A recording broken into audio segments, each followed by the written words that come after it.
It is time, my friends. The 3v3 AT that never was. It's back. Monthly variety. It crashed last time. The game's never ended. It was very funny. But we are now back. We've got 6 rounds. The triumphant trio will be crowned today. Let's see what all manner of absolutely degenerate team compositions we have. Oh, we actually have Misha playing here. Let's get in there. It's time. Yeah, unsurprisingly here, we actually have a pretty decisive victory so far here for the red team. This is one of the most powerful teams. It's going to be Frey and Draza playing here. And yeah, Warrior is insane right now. So we actually have a double Warrior for the DPS here. Berserker Amulet with Rune of the Scholar, with that Spear, and of course, Dagger Sword. This build is absolutely insane. To be honest, this is like the slight support variant, actually, that is actually very common. This, even before Spear, this was actually seeing play in, PvP. Funnily enough, actually, with Staff instead, actually. But either way, very, very powerful. Let's see what's going on over here. Yeah, Harrier's Toss. It's a very good ability here, as it turns out. Very, very, very good indeed. Okay, wait, whoa! Okay, this is an incredibly epic team. We actually have Nico, Skelling, and Luaran here in the mix. They're going against Mad Mark, Schnoozy, and Tarantula God. Tempest, Willbender Druid versus Chrono, Reaper, and Vindicator.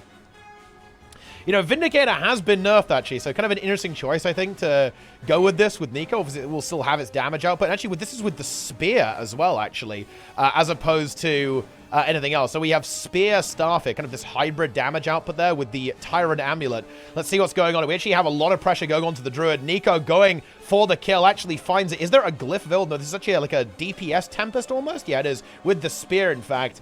Willbender with the damage output, and Druid is kind of being the support. So the support from the blue team has collapsed. I think the red team should be able to get this done here.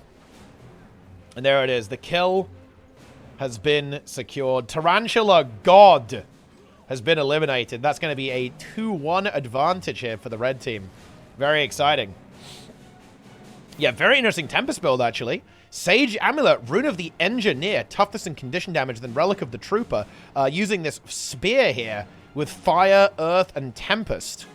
With like a little bit of a... It's kind of a support build, but obviously, I guess, trying to do a little bit of damage as well. Using the Spear, which is not really a support weapon. And we have like some damaging, like Strength of Stone. They have some like a bleeding application and so on. A lot of support traits there. It's a very interesting build. This is a very, very interesting build. Okay, let's see if they're going to be able to close it out. Can the red team get this done? You know, 3v3 is interesting. To be honest, I think it works a little bit better than 2v2. I prefer it personally. 2v2 can get a little bit composition oriented. I think there's a little bit more freedom in the 3v3s. Which is kind of nice to see. I'm expecting to see a bit of variety. As we get to the top, I think it's going to get very warrior-y, to be honest. Warrior is pretty insane right now in PvP, which is slightly bullying a lot of builds out of the meta, pretty much. But we'll see how it goes.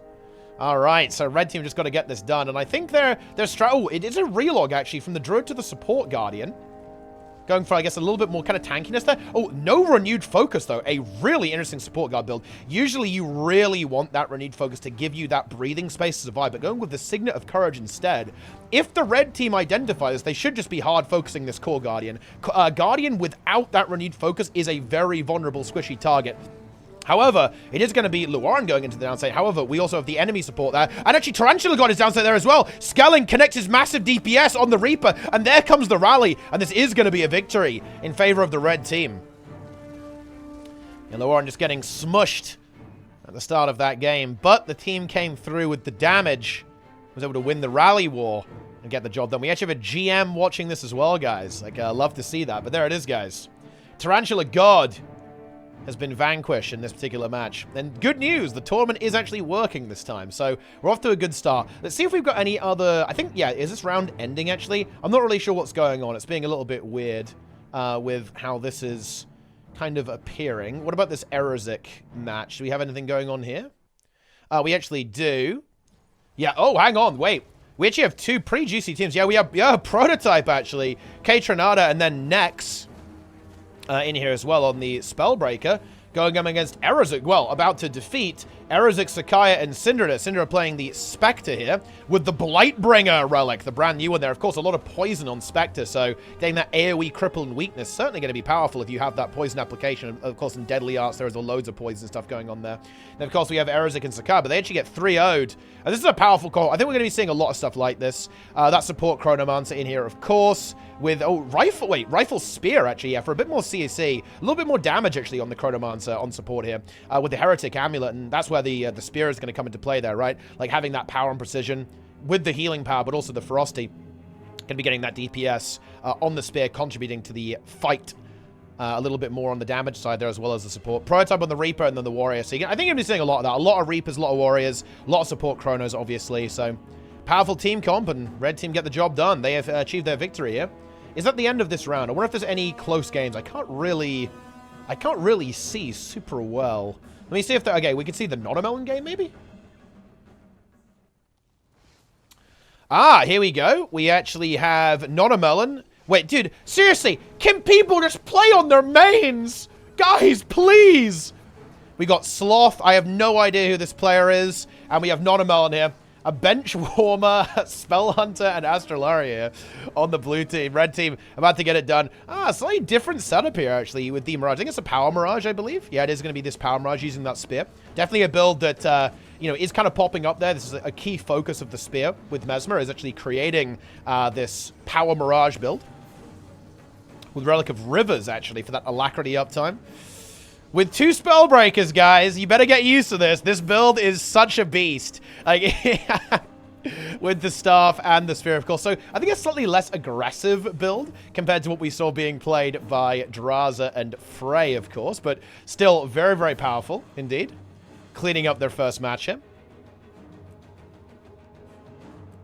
Is there anything else going on? Or are we going to the next round? All right, then. Here we go. Oh, we actually have a 2-2.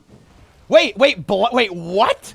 Dude, Blamthrax, Guragashi, and Terras. What the hell is this? That's crazy. These are some real blasts from the past here, but Blamthrax is going to be eliminated. Man, we're catching these games right as they end. This is crazy.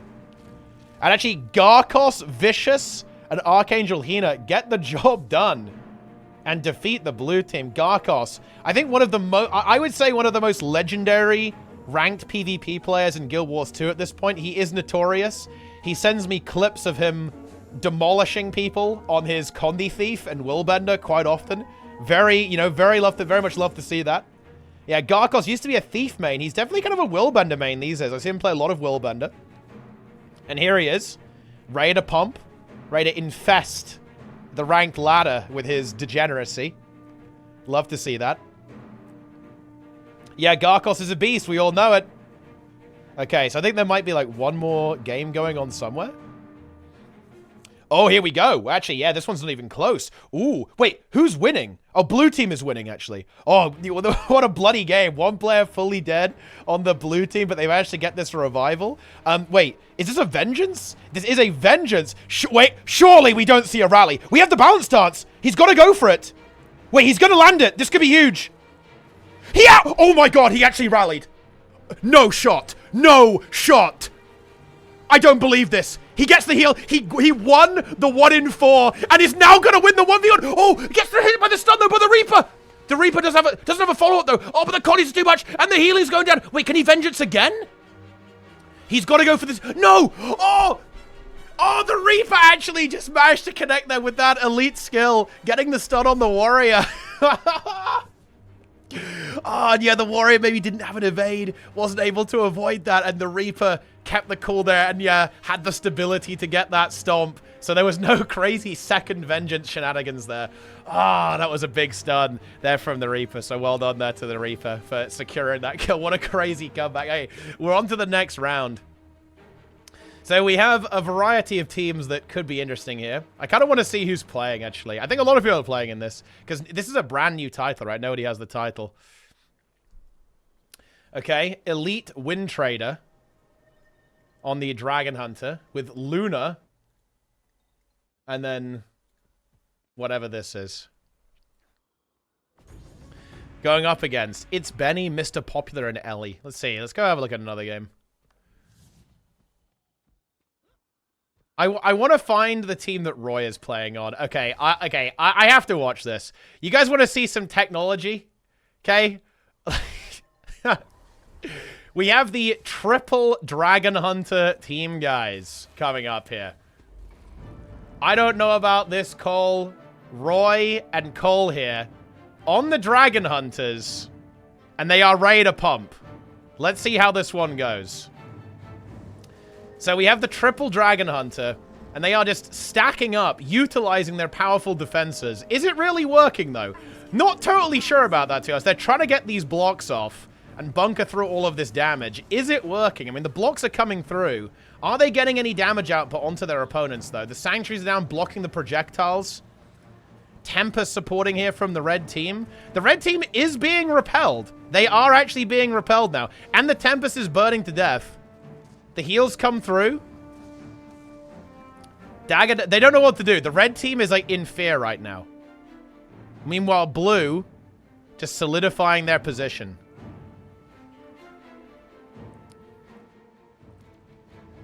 And in goes the red team. They're gonna go for it again. The damage connects. Oh, there are some attacks getting through. The cleanse is big, but again, the Guardians are standing firm. The defenses are holding, and the red team has lost a player. They're gonna have to go for this revival here. They are able to get it, and the Guardians are gonna be careful not to get lured out into the open, I feel like it. A lot of damage is now connecting. The healing is decent. But is it enough? There's a water overload here for the red Tempest. The Reaper, I was right, the Herald is dead over here. And we have the blue team trying to connect and finish the job. They are succeeding in doing so.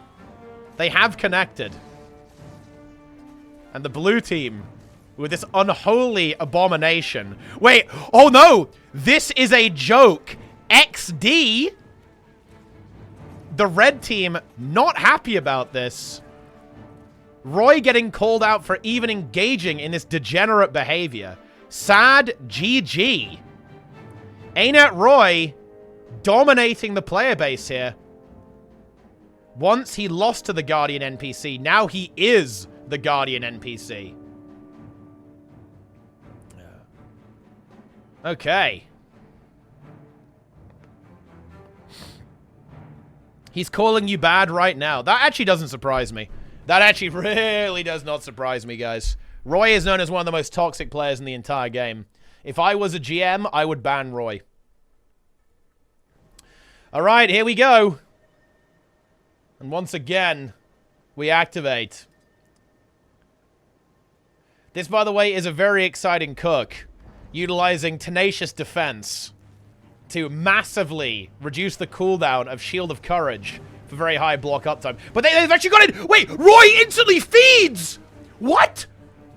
They get caught by the conditions. They're attempting to revive. But is it going to be enough? The Condi Thief burst is too much. The Scale Venom, the Basilisk Venom, and Roy's eliminated. Oh dear, oh dear, oh dear. And all of a sudden, blue team in a lot of trouble here. I don't think they can really win this 2v3. That's not viable. They're not going to be able to chain their cooldowns effectively enough. They're attempting the heals. Cole downstate. I don't know about this. Cole also falling. And that's the end of that. Defeat. Instant destruction. I think maybe venturing forth from their hidey hole was maybe not the play. They were exposed. They were caught. They got caught, guys, out in the open. And punished. Yeah, I mean, there's a big burst here. Right? That Scale Venom burst is going to be a lot. There's going to be a lot of Torment that can come through. A lot of Torment connect, especially combined with this damage. The Herald is looking at the... Herald's looking the wrong way, guys. It's like, whoa, where are you guys going? Oh, I see we're going to a different defensive position here. Actually, you can see we're going into this choke point. Is the blue team. Let's see if they're able to hold on. The damage now connects. And I do actually think this is a good strategy from the red team. They're trying to, like, go for the surround. But they do have to actually peel out and play relatively defensive. They can't allow this damage to come through. There's going to be a lot of DPS. The attempted revive is going to happen. But, yeah, the Sanctuary is being deployed there, denying that entirely. That is simply not going to work. I think maybe a little bit too much aggression here from the red team. And they are going to end up falling here once again. The Dragon Hunt is just smashing, pounding through all of this damage output. And that's going to be the end of the Thief. Another very, pretty intense round there, I would say. Short and sweet, guys. Massive damage coming through. And the red team eliminated. Can they come back? I mean, they have been able to win a game. They were to get that pick. They were to get that catch. But really did not look very good for them. The red team just smashed into the defenses of their opponents and died instantly. And yeah, there you go. This is basically the cook, guys. It's Valor, Virtues, and Dragon Hunter. Incredible. Absolutely incredible stuff, guys. Basically, burn DH is what it is. And what they're doing is that they're linking Shield of Courage together with the block to mitigate all damage, like spamming Hallowed Ground for stability, Sanctuary for healing and projectile destruction. And they're constantly utilizing Tenacious Defense by applying Aegis to each other with Protector's Strike and Shield 4 to reset the cooldown of their F3 so they have, like, very high, like, AoE block uptime, essentially.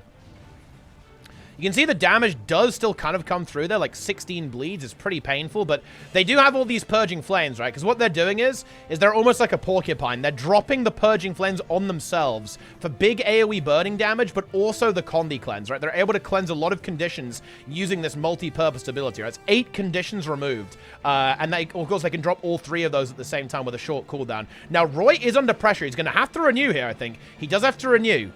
But the thing is, I just don't think red team really has enough sustain to match this. Yeah, the Thief is going to fall here. And I'm pretty sure this is going to be a defeat for the red team. I don't think they can revive that Thief. Just not enough meat. They aren't able to go toe-to-toe with this.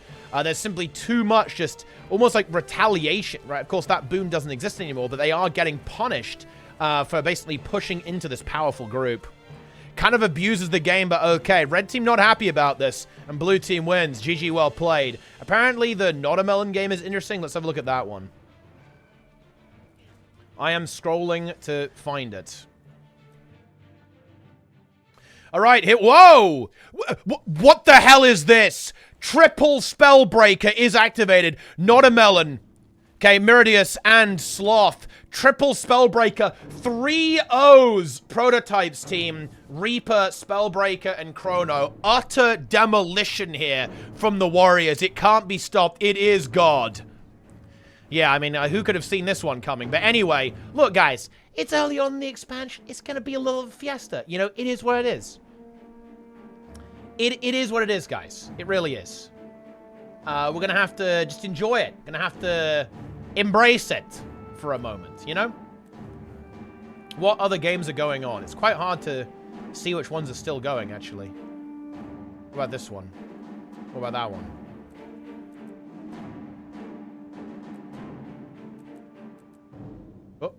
Oh, this one, apparently. Oh, never mind. Get Time Warped, Krog, Hollow, and Bane. Who is this player, by the way? I know this is someone's alt. Because I actually played against them in ranked, funnily enough. Here we go. And Bane. And they won. Congratulations. Well, there it is. Incredible. What else we got? Blam in the chat. He's back. He mains Guild Wars 2 once again. What about this game? Is that game still going? Oh, hang on. We got a 2-2. We got a big one. All right, what's going on in this matchup? Scourge in play, actually. Very interesting, but no cooldowns. This Scourge is potentially vulnerable. Will the red team converge? Yes, they will. The red team going for it. But actually, they get out. Shroud now coming up. Oh, nice positioning here by the Scourge. Actually gets the Fear and the massive countercleave with the Shroud alongside the Harbinger, dealing so much damage. And blue team are able to get the job done and annihilate Surely the red team can't recover from this. Well, I mean, yeah, they definitely can't. It's a 3v2. That's really not going to go very well, is it? And this Harbinger just annihilating, actually. So much damage output coming out from this build. Playing basically like the World vs. World roaming build, right? Like the Curses Death Magic setup. Carrying an Amulet with Relic of the Centaur. I think a lot of people are actually playing this build power right now, but with Curses and Blood Magic, funnily enough, and then Harbinger. This is still the Condi, the World vs. World roam meta here. And they claim their victory. And I think that probably is. Is that the last game? I think it probably is. I believe so. That is the end of the game. Okay, ooh, okay. This will be a fun one. I really want to see how the Cole team goes up against the Notamelon team. That is a triple warrior. If they can play against this, then they're in business. You know, they are gonna need to win into the triple warrior matchup. It's gonna be something, that's for sure. Okay, honestly, look. Let's see. We have Team Fungus here. Nico Skelling. Skelling, Feedmen leader. Also the leader of multiple guilds, actually. He leads multiple guilds in Guild Wars 2. Reaper main. Ready to go. Honestly, I'd play Lingering Curse here. But he's not doing that. He doesn't give a fuck. And here we go. Will he pump? He has to pump into the Tempest. Into the Daredevil. He's got to be a little bit careful of that Thief. Has no life force at the start of the game, so does need to be a little bit mindful of that, obviously. Does have the support from the Chronomancer to kind of get ramped up there, but actually already the damage is big. Ooh, lands a big stun. Luaran getting heavily pressured, though. Needs to be a little bit careful. Drops the double Time Warp down, I believe. And look at that Reaper damage connecting onto the Tempest. Tempest has used the immunity, but the support from the red team is good here. And they're able to get 2 kills, I think, almost immediately, and yeah, just not enough muscle there, not enough damage. The support from the Chronomancer gets it done, and Skelling kind of taking the brunt of the assault at the start of this game, but was able to weather the storm, and Nico was doing some serious DPS there, utilizing this spear on the Vindicator. And there it is. Fun game. Yeah, I really want to see this triple Guardian setup. We gotta go check this out, right? Wait, who's Plushy Pack, by the way? Who's Plushy Pack? Plushy Pack. Oh, it's these guys, yeah. Okay, Floor, Mamaya's, and then Maya. Okay. Spectre is an interesting pick there. We'll see how that plays out, but we've got Misha on support Chrono. Honestly, will the support Chrono be good into the triple warrior? Well, we'll see. I want to see this call game, though. Let's leap into it. Here we go. All right, it begins. Oh, this is a good map for the Guardians, I feel like. They could, look, they could just camp in the spawn. Now, Timer is going to be relevant here. Bear that in mind, guys. Timer will be relevant because they'll eventually get forced to the middle, and that is honestly not going to be fun for the Guardians. But how can they deal with these warriors? They're actually going to get the downstate. They generate a downstate onto the Spellbreaker. Can they finish it? Oh, the banner res, though, comes through. They weren't able to get it done. Couldn't, I think they wanted to, they were trying to go for a stomp there, I think, trying to get in position, but weren't quite able to do it. The thing is that they are kind of on the timer. They will lose the timer game here, I believe, because they are going to be forced out of their hidey hole here. We could also see some potential technology being used. We could see the unblockable Signet be taken in, you know, because the red team are now going to be able to adapt to this, right? They're going to know what they're up against. They could probably package in Signet of Might, and then utilize that to kind of get through the defenses of their opponents here, and utilize those spears. But that damage from the spear is so massive! The spear martial support is pumping. These Guardians are really having a tough time sustaining through all this. They're holding for now, but I'm not sure for how much longer. There's another block coming up for Cole. He's got the Sanctuary available, is going to pop it. The Purging Flames goes down. The damage is big, but it's not big enough. Cole falls, and he gets stomped out there as well. Yeah, those War Banners really coming in handy here, actually, to secure those kills and also get those revives. I think we are going to see a defeat from the blue team. The Cook has been countered here by the Spellbreakers. There's just not enough uptime. And there's a double stomp from the War Banner from the Spectator. And the red team achieve victory. Yeah. Golden Wolf with the Prime. Yeah, I mean, look, Warrior Spear, guys, it's a good weapon. It's a good... What is this character? Jesus. Very nice. 3 banners is disgusting. Yeah. Warrior is really powerful in 3v3. Even before Spear, guys, even before Spear was in play, Spellbreaker was very powerful. Like, not only the battle stand, but also, you'll notice that some of these players are, well, these are players are playing defense here, but I think over on the Draza team, they're playing with tactics, right? Because it almost has this, like, hybrid support element to it that makes it really, really powerful. And you can kind of play it with the Heretic Amulet, right? With the healing power and the damage.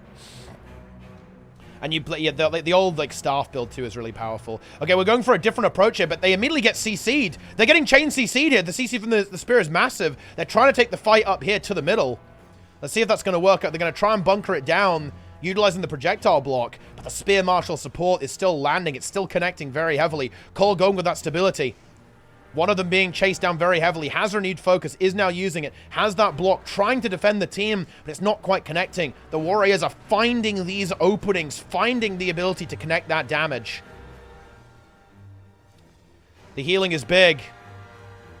But we're starting to run out of steam here. This is the thing about Guardians, right? You do run out of juice eventually, and the goal with these builds is to kind of prevent that from happening by recharging stuff, but it only works when you're in that very carefully confined area where you can chain those defensives correctly, and unfortunately, the epic idea is being shut down by the brute force instrument of the Warrior Spear. Goodness me. Yeah, I mean, Warrior is powerful, guys. You just have so much sustain on this build.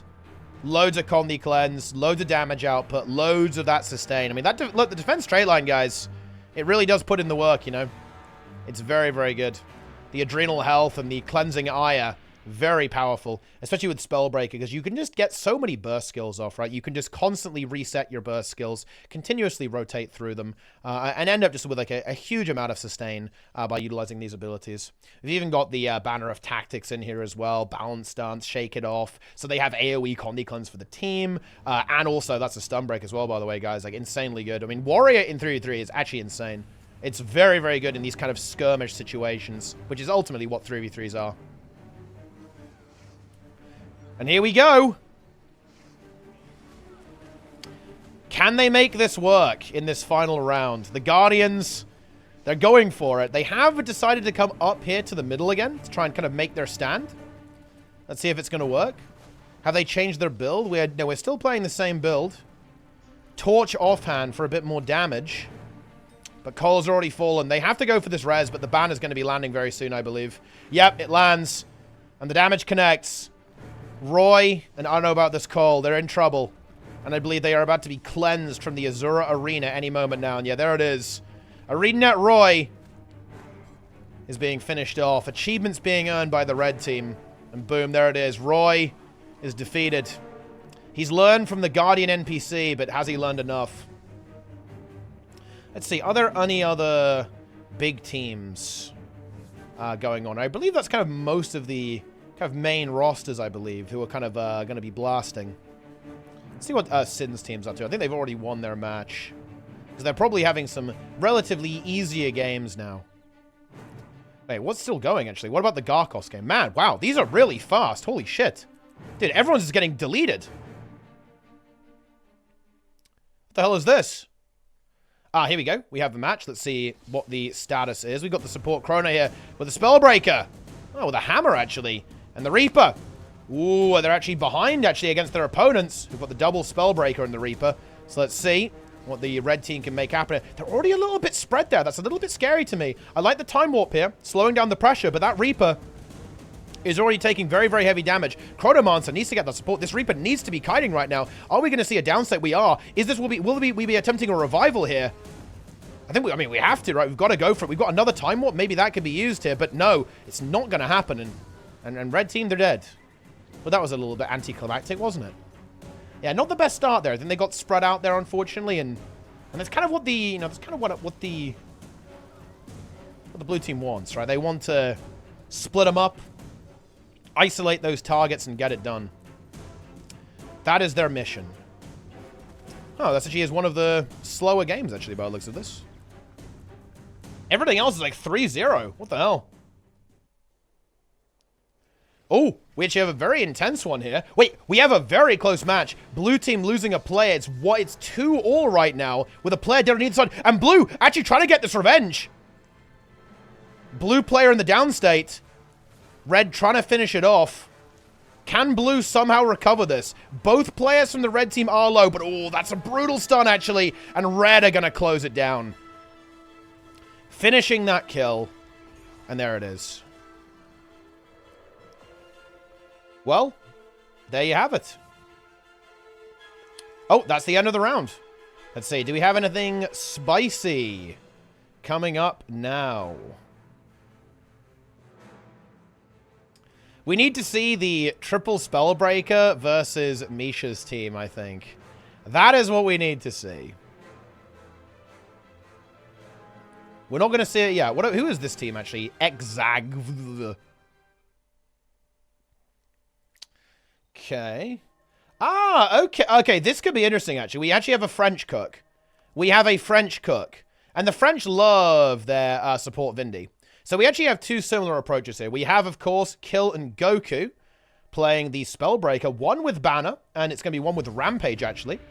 So a little bit more aggression coming out here from Kill, actually. And Goku having a kind of slightly more, you know, having that support playstyle. But actually, both of them playing pretty aggressive styles. We have Defense, Discipline there with Berserker Hammer, and Break and Charmers, actually, for that boon removal on their opponents. It's going to be Frey and Draza, both playing the exact same build, utilizing Tactics. Actually, this is what I was kind of talking about, right? I think it's Tactics here with Berserker, Relic of the Claw for more damage on CC. Of course, a lot of CC on Spear, and it's going to be Misha on support. So we actually have a double support here, utilizing the Mantra of Concentration for stability uptime. That makes a lot of sense for these team fights, right? Like having stability is a big enabler, allows you just to connect there, and combined with Balance Stance, it's going to be very high stability uptime here on these warriors. So let's see how this one goes, actually. I mean, we do have the support Vindicator. That's going to be like throwing some stuff in there. The healing output of this build is definitely very, very high, actually. You've got to bear that in mind. This is not a build to be underestimated. The French have played this in Conquest to very, very great effect. There's a couple of subtle differences in the warrior playstyles as well. So let's see which one is the best. Let's see who's got the best cook. And so far, Goku under some serious pressure here, trying to chain together his evades. Massive healing, though, coming through from the Vindicator. They're trying to now turn it around onto their opponents, but the pressure is just relentless, actually, onto Goku. And Goku may well be falling here very, very soon. The aggression from Frey and Draza is unending. Can he get his Defiance Suns off? Yes, he can, just barely. And he's going to resustain, but we need to see this blue team trying to turn this around. Now they're looking to find it. They're looking to get some damage onto Misha, the support Chromancer of the red team. Are they going to be able to get anything done there? How is Misha doing on cooldowns? He's a little bit low, but he's good in a couple of seconds. Backs off to get the resustain, gets the Mantra, now reactivate, has Distort and the Signet once again available. It's still needs to be a little bit careful there, charging up that Mantra. A little bit of a risky business there, has some stability, of course. Time Warp gets dropped down there. I think this Time Warp is so powerful here. Slowing down those opponents is massive, but actually here comes the damage. Can the French Warriors connect? They're looking for this. They really want to get that Chronomancer. Of course, this does mean that the Red Warriors are free casting pretty much the entire time, but the support from Kill is looking to be good. And Misha is actually starting to run into a couple of difficulties here. He's really running out of juice. Does still have Continuum Shift. Heals himself up quite nicely, but his cooldowns are starting to look a little bit dry. Kites very well, though, and has been able to escape, but the Blue Warriors are looking to get back down to business here. This Vindicator, ooh, really nice kiting there. Really nice kiting there from the Vindicator on the blue team. And Misha getting very, very pressured, and he is going to fall. We have the Warrior, the Banner. It doesn't land. I believe we actually saw Goku land it first. Yes, he did. Goku lands it. And the French are looking to go up 1-0 in this best of 3, or best of 5, rather. 3v3 matchup. Draza falls. Frey falls as well. And a team that I think a lot of people would assume would be, you know, one of the teams that could win. One of the victors, one of the big gamers. Taken down by the French. Look, there's one thing I know, guys. When it comes to stuff like this, when there's a little bit of theorycraft involved, you can never underestimate the French. Kill Goku. And I assume this is Azaz, actually. Who I believe also has a new account recently. Please, free me. Okay, but anyway. Here we go. Yeah. But yeah, some really very well played there by Goku. You know, like he was very, very heavily pressured, but he was able to weather that storm, just live through it enough to turn the tides, like back onto the opponents. Survived just barely, actually. And let's see if the red team's going to adapt. Last time they were really going after Goku. They did swap onto Kill after a while. So let's see if that is going... Oh, sorry, onto Azaz, rather. Let's see if that is actually going to be the plan going into this. No, they're still going very, very hard on Goku. Goku Does sustain, though, very effectively. That Defiant Stance really putting in the work. A very powerful ability. Pretty much like a full heal in a lot of these kind of chaotic situations. Of course, inverting all damage into healing. Incredibly strong effect, mirroring that Herald heal skill, of course, over there on Revenant. And again, they're just going for the chrono. They're just going to go for it. And I think they're going to find him as well, I think, actually. Misha really struggling to hold on here. He's got nothing. He actually has nothing. Has the stealth, but that's the downstate. And Draza going for the revive. Lands it. But again, there's still not a lot for Misha. If the pressure continues, we're in trouble. And again, the support cooldowns are also running a little bit dry at this stage. For the red team, bear that in mind, right? Like, yeah, Misha used a lot of his sustain to heal himself. And that means there's also not much available for his team at the same time. And Misha getting beaten down and going for the Mantra recharge. Needs to get some healing off. Has some barrier available. Kiting away very, very effectively. That's super speed. Incredibly useful here in that situation, which, of course, Chronomancer has a whole bunch of in these PvP contexts. Gets that stealth, which is really, really nice. But we see the pressure is just unending. And the momentum clearly in favor right now of the blue team. And the sustain from this Vindicator... You can see the raw healing output of Revenant. It cannot be matched, guys. It's kind of a bit of a thing in all game modes, actually. Just the raw green numbers of Rev. It is hard to beat. It really, really is. And red team, they have not found the answer to this just yet. Ooh, hang on, though. A lot of bursts coming through there. You've always got to watch out for these spear attacks. And currently, Kill in a lot of trouble. Has the Spellbreaker, has the full counter available. Might be able to hold on, but does go down. Do we actually have a revival banner available? No, we do not. And red team do actually manage to find the way to turn it around. Getting that connection. And Misha, almost like kind of being the same as Goku in that first game, right? He was able just to barely survive. And then all of the resources from blue team were committed onto getting that kill. And then the blue team crumbled. They crumbled to dust. Exclamation mark worms, I believe, is the command you're looking for. There you go. And Team Misha, take it back to a 1-1. But you look, guys, look on the bright side. There's only 4 Spellbreakers in this match. That's not that bad. And bear in mind, guys, we've got some build diversity. Look, we've got different supports. This is crazy. Okay, then. Let's get started. So let's see. It's 1-1 right now, so who can say where this game is going? Kill. Getting heavily focused there by these red warriors. Rampage has now been activated as well. Of course, it's a very powerful defensive tool too. It gives you that tankiness, right, when you're in this. Not only can you CC people and punch people pretty big, you also do have that damage reduction, of course, kind of packaged into that that elite skill.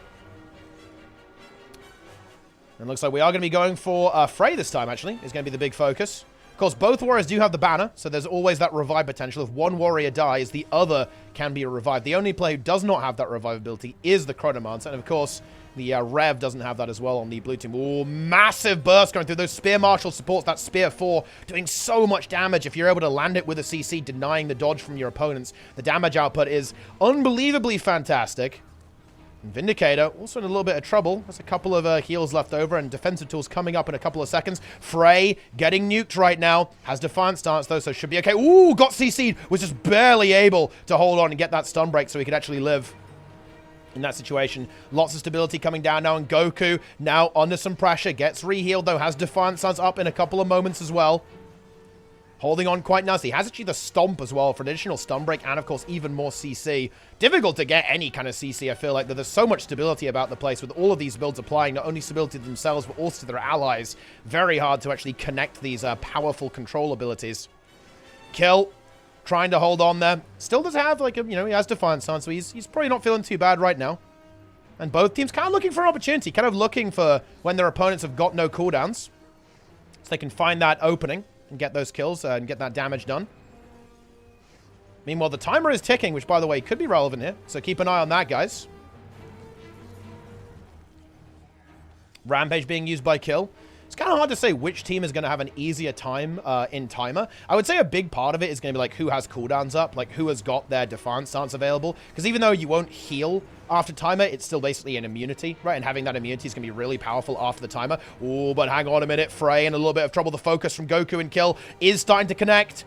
Support from Misha is very good, though, and Misha playing very smart. Doesn't want to actually take any damage himself. Wants to focus all of his efforts on keeping his teammate alive. But there we have the kill coming through onto Frey, and the stomp is going to land. And Goku and Kill get it done. The support was not enough. The pressure from the French Warriors was too much. And I believe we are going to have a victory here in favor of the blue team. Red are going to play it out, and I do like that. Like, weird stuff can happen on time. I think this is the right play. They're going to try and hold on. Does Draza have access to defenses? He does not, because he is, in fact, dead.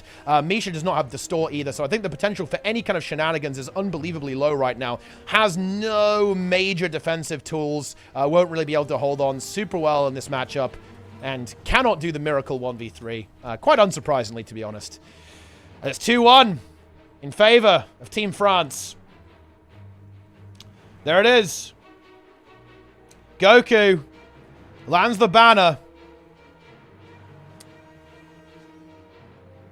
French Worms. And look. French Worms are pretty good at this stuff, guys. Yeah. Who is this warrior? This is Frey. We have Frey. The red team is Misha, Draza, and Frey. The blue team is, I think, Azaz, Kill, and Goku. All right, then. So this is it. If blue team can get this, they are actually going to take their opponents out. Red team, they've got to win 2 in a row now if they want to get away with this. Ooh, and Goku having a bit of a rough start there. Some relentless, ruthless aggression coming up from the red team. They are here to get the job done. They want their revenge for that last match, and Goku getting supported very nice. What the hell is going on with that Vindicator dodge animation? Some absolutely eldritch monstrosities happening there, but Draza maybe pushing the aggression a little bit too far, extending very heavily. Both teams need to be careful, though, actually. A lot of cooldowns being burned early on in this match, and actually the Vindicator, so low, 1,000 HP, has the shield block, I believe, but actually that's not entirely safe, as, of course, both teams are going to have a little bit of unblockable available to them. So it's a bit of a scary place to be if you're very, very low HP.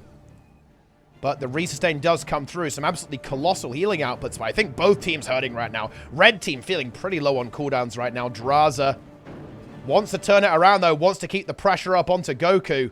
But I think blue team feeling like they're in a pretty good spot right now. They're able to get this pain train going on. Vindicator continuing that support there.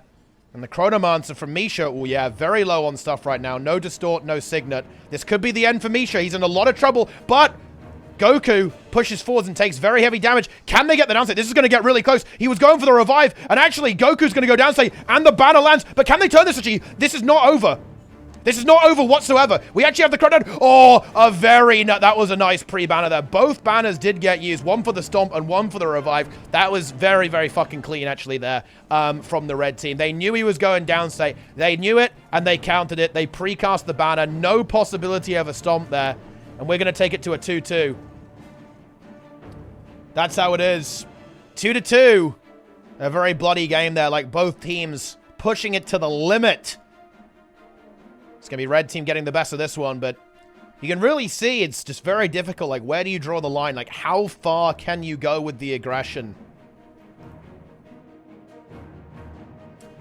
How far can you go before you overextend? And Goku just not quite able to get it done before he himself was obliterated.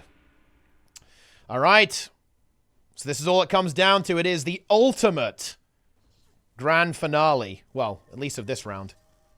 It's not the actual grand finale, but it is a grand finale. 2-2. All to play for here in the Swiss round. Because, look, you want to be undefeated, guys, right? You want to be undefeated. That's what we want to see. Alrighty, then. And Frey. A little bit of under fire here. Under some pressure. Let's see. Will blue team go for a different strategy? Once again, dude, Goku is getting bullied, man. Red team just has a vendetta against this guy. They're just going for this kill, going for this warrior. Some huge spear damage connecting. Actually, Goku is in a world of trouble here. Uses the rampage there just for that defensive potential. Wants to go some damage onto Frey. Frey pops that defense. That's going to shut down the aggression immediately. Cooldowns have now been used, but of course, So plenty of support available from the Chronomancer. I like that Misha's playing this very smart here. I like what he's doing. He's only going in when he needs to. Doesn't want to soak any damage. He doesn't want to make himself into a target, right? Wants to kind of be out on the side a little bit. If people want to attack him, they've got to move out of position. But actually, oh my, Frey is dead. But the banner comes through, actually, there from Draza. Very clutch. That was so close to getting cleaved out, but not going to happen this time. But can he actually get his Defiance off? His Defiance Arts got interrupted. He was trying to go for the cast. Is there another revival available? Of course there is not, because that is not how it works. And I think the Frenchies, they're going to do it. They're going to beat 55 here in Swiss. The res was clutch, but not clutch enough. And, well, these teams are probably going to see each other later on in elimination. But for now, it's back to the drawing board. Well, or back to the VOD review, at least. Maybe just the drawing board. I think it's going to be a case of execution rather than necessarily strategy or composition. We could see some rerolls, but I think it's relatively unlikely. But regardless, the French prove they've got what it takes to be the triumphant trio. Wow. I think that's actually the most intense match we've seen so far. Was that actually the slowest game, though? That's a good question. Yeah, I believe it was. We're going on to the next round already. I do want to check in with these Guardians, to be honest, like how these Guardians are going to work out. We still, of course, have the Cole team. Will they be able to crush their opponents?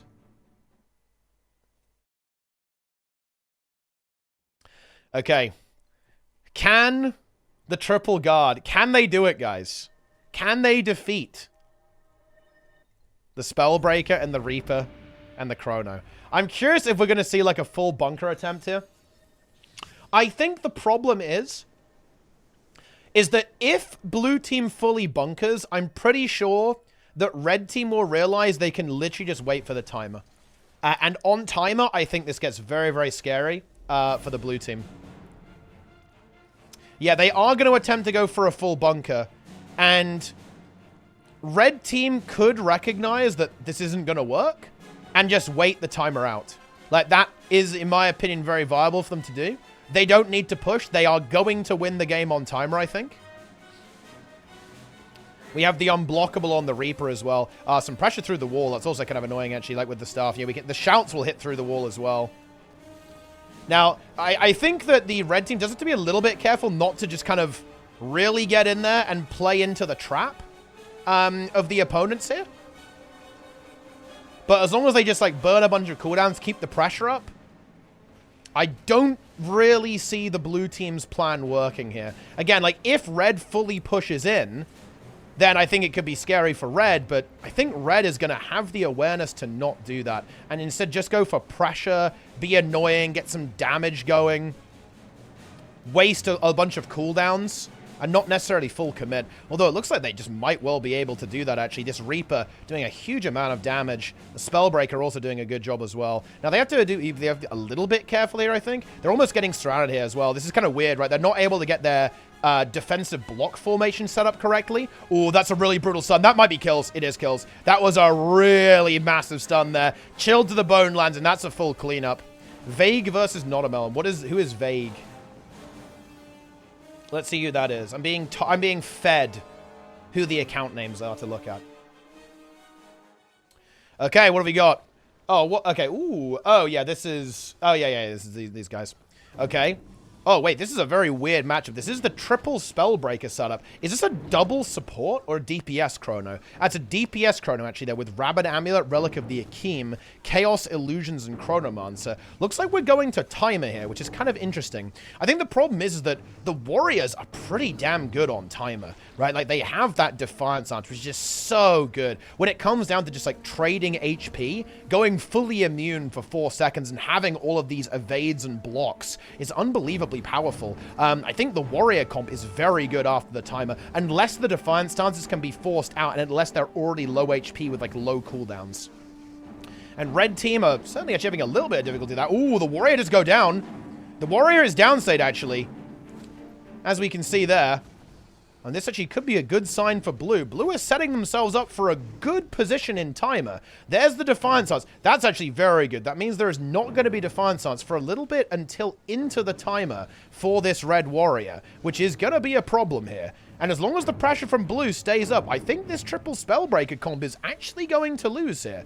Because bear in mind, we have a lot of evasion potential on these worlds. Distortion will be available on Chronomancer soon as well. This is a Condi Herald, I believe, so we have the Glint Heal potentially as well. Oh, no, but there's no Glint Heal, and the Rev gets caught. Oh, this is a little bit scary. The Rev Spear is trying to connect some of this damage. The evasion is really running out on this Rev, though. Oh, it's getting gnarly. There is the downstate.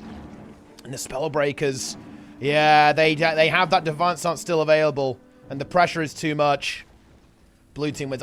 Oh, man, it really turned just in the last couple of seconds there. Like, blue 15 seconds before timer were looking okay, but the red team just got themselves into a good spot right as the timer activated there and had their abilities available, whereas blue just didn't quite have it. No Glint Heal here on the Rev. The Chronomancer didn't have Distortion available either. And, yeah, the Vindicator just kind of fell over here a little bit. So, once again, the Spellbreakers, guys. The Spellbreakers are just dominating the game right now. We have a Mirage swap over to Power Mirage, actually, from the Mesmer on the blue team.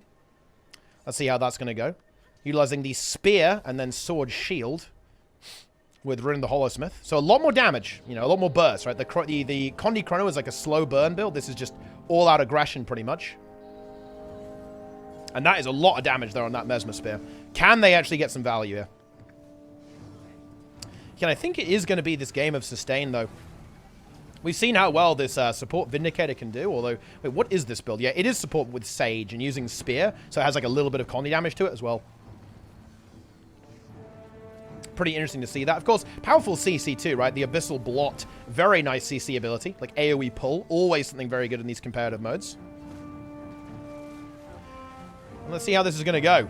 The barrier and healing coming through from Vindicator is substantial, and red team is taking a little bit of heat, but actually the Mirage, again, they've identified that Mirage is kind of going to be the weak spot here. It has a lot of damage, but it is going to be very, very vulnerable and just instantly killed and then stomped. Not looking good. I think this is probably going to be kind of the end of the game here, I think, for this. Maybe we'll see if the blue team can cook something up, but it's certainly not looking good. Defiant Stance. Spellbreakers. It wins again.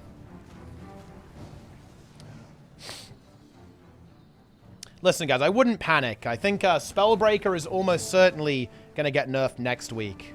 I believe there's like a... There's going to be a patch. Although they actually said the balance patch is being talked about on Friday. So maybe not a balance patch next week, actually. So we might have to wait a little bit longer for that. As you can see here, one player dead. A slow, painful death for the blue team now. And red team. The Shark Spear being used here by the Spectator. Demolishing. Annihilating. And that is the end of that. The Depleter. Cole is dead. He is broken. The Guardian strat was not enough. It is Deplete.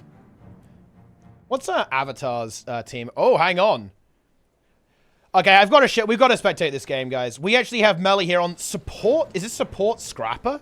It is support Scrapper. Wow, you very rarely see this. Using the short bow. Almost like a World vs. World-esque build here, actually. With Inventions, Alchemy, and Scrapper. Using the short bow. Caracosa Relic, of course, in there. And we have Master of the Universe, a.k.a. Avatar, a.k.a. Guffle TV. One of the most powerful PvP players in the entire game. Absolute legend. Master of the Universe. Actually, 1-all against Syndra right now. And we have Zeit der Held, which is, of course, a play on Avatar's probably most well-known name, actually, Held der Zeit.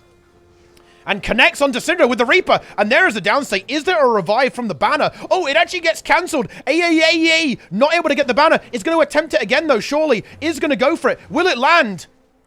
Yes, it will. Some weird animation glitches going on there, and there is actually the connection. Playing a support Spellbreaker, but Erozik was dominated in that crossfire, takes very heavy damage. Syndra getting cleaned out at the same time, and the Stomp isn't going to come through. Master of the Universe lands the banner, gets the Stomp, and wants to find this kill, wants to eliminate Sid. Man's a massive F1 there, gets that kill, and Sakaya is over at this stage. Red Warrior, destroyed. Boom. And it's 2-1 in favor of Master of the Universe, Melian Zeit der Held. Oh, this is Job as well. Or Jobby, I don't know.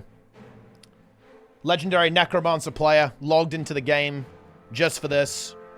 Curses Blood Magic, actually. Interesting setup. And then Reaper, as opposed to the Death Magic. So a bit of that lifesteal in there. And, of course, Unholy Martyr. Very powerful support trait, actually. Very good for, like, eating up condies and refueling your life force, in fact. Yeah, I think Thief is just one of those classes that Sin is obviously a very, very good player, but Thief is gonna struggle a little bit if we're being real, guys. In 3v3, it just does not have that team fight presence, that sticking power that a lot of builds have in the 3v3. Sin's trying to make it work, of course. Going with the Power Spectre, actually, with Valkyrie Amulet, trying to get a bit more tankiness to this with the SD Thief, lots of evasion, and kind of has that punch needed to get through some of these, like, pretty tanky, team fight-oriented specs. But I think it's going to be an uphill battle, right? Definitely going to be an uphill battle. And Blue Team, they are certainly going to look for that. They're going to go for that focus. Now, Scrapper, I think Scrapper is one of the reasons why you don't really see Scrapper that much in support, in PvP. It is pretty squishy. It's not the tankiest thing in the universe, and we see that, yeah, the Scrapper gets instantly destroyed. Is there a banner gun? Oh, the poison! I believe that is the big poison coming through there, of course, from the Spectre, denying that revival. It isn't Demon Queen anymore, of course, because we are playing Power. Maybe Sin has actually found the solution to get this done, and we're going to be going very quickly to a 2-2, a very decisive matchup there, actually, as the Scrapper, unable to weather the storm, instantly destroyed. And that's how it is. Yeah, that's the issue with Scrapper, right? It does not have that sticking power. Very, very squishy build. Playing short bow as well, so no shield or anything like that for defensive block. Hard to survive on, for sure. Good focus target. Erzik is playing like the this kind of hybrid Vindicator build. Corruption, Salvation, and it's with Spear and Staff. With Tyrant, Amulet, Relic. So we do actually have Demon Queen, though, yeah, of course, on this Condi build here. So we do have Demon Queen. And that means you're going to have that very powerful 50% reduction to healing. Really powerful in these kind of teamfight situations, denying the support from the opponents. And, of course, Poison is going to be present there. Anytime a CC lands, that will also give Poison. So, like, stuff like Surge of the Mist, for example. Also, that Abyssal Blot applying heavy Poison and also will generate more Poison with the CC as well. And if that Rev Spear is able to ramp up, it will do serious damage too. It's a lot of Torment, right? If it's able to actually ramp and connect, it'll be heavy DPS. I think we're going to be seeing the same focus again, right? We want to be focusing this Scrapper on the Blue Team. And you can already see, yeah, this is... Well, oh, yeah, I mean, this is actually over, right? Yeah, this is over. Yep, it's over. Yeah, that's why you don't play Scrapper, guys. The banner does connect, but is that enough? Like, Sin is just going to be relentless. Like, the Scrapper is trying to kite here, trying to make it work. Gets the self-heal off and did kind of survive. But Sakaya now in trouble, actually, on the support warrior. Is going to die. Is there a revive for that? I don't believe there is. Oh, Master Universe with the carry there, actually. I thought that was over, but he just barely was able to get that banner res off. They weather the storm and get the counter kill. Now Sin and Erzik are completely done for. And there's the res. Sin falls. Look, I should never have doubted Master of the Universe, man. It's a mistake a lot of people make. It's not a mistake I'll ever make again. Master of the Universe demolishes.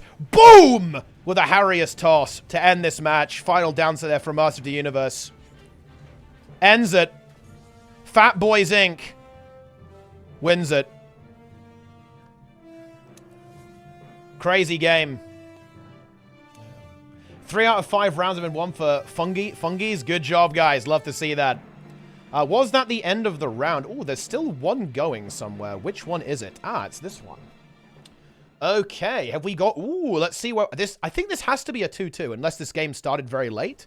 So let's see what's going on here. We actually have this Conditioned Herald, support Vindicator. Oh, it's a 2-1, actually, in favor of red. Let's see if Blue Team can actually make a recovery. Support Guard here, actually, with the Spellbreaker. Oh, whoa, what the hell is this? Wait, Spear Greatsword, actually. Very different setup, actually, to what we've seen before. And we have a Reaper here as well from our Blue Team. And already a lot of damage going on to that Herald. Glint heal is available, though. The legends are bugged. This player is actually on Glint, not Shiro. Ignore that. Now the pressure onto that Reaper's coming through. And this is the kind of the issue with Reaper, right? Reaper's going to have a really hard time getting its HP back, like that, for example. There is a support, but the res, unfortunately, did not come through. The Signet was not able to be landed just in time. And too much pressure onto that Reaper.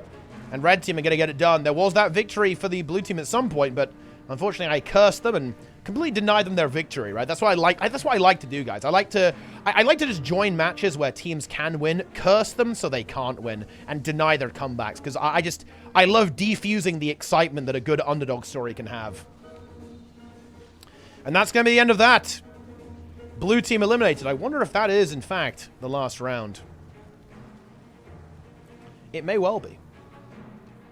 1v1 clowns versus 1v1 clowns. Nice. Oh, Vague versus Nonomel is still going. Wait, did they? Oh, they actually came back. They were actually able to make a comeback here. The triple Spellbreakers now actually in trouble. Defiant stance being popped by the Spectator. Very, very low indeed. Timer coming up. Ooh, is this actually the revenge of what happened in the first game that we commentated here, actually? The Spectator goes down immediately. The Battle Sound revives, even in the timer, actually. Here comes the time, but the Spectator does not have Defiance Stance for another. They've got to hold on for a couple more seconds. They need to kite. They've got to hold on. If they get Defiance Stance, we're kind of okay here. But will we get to that point? That's the big question. Goes for a dodge, gets the Defiance Stance, and now we have a downset there on the blue team. Oh, that Defiance Stance was so brutal. That is one of the most brutal Defiance Stance I've ever seen. They just couldn't quite kill it. But we actually have the Spectator about to fall down there. Notamelon also in trouble. Who's going to actually end up winning this? Blue Chronomancer goes for it. Can't really connect the stomp, though. But actually, there's the rally as well. As we did see the stomp from the Vindicator. And I think they're going to be able to actually make this. They're going to defeat the Scum. They are going to defeat the Cancer. The triple Spellbreakers lose. And there it is. Wow. Triple Spellbreaker shut down, guys. Bit of cooking going on there as well. A couple of different builds here being played by Skitto, I believe. Bit of variety pack going on there. And there you have it. Spellbreakers destroyed. Let's see, do we have any big games?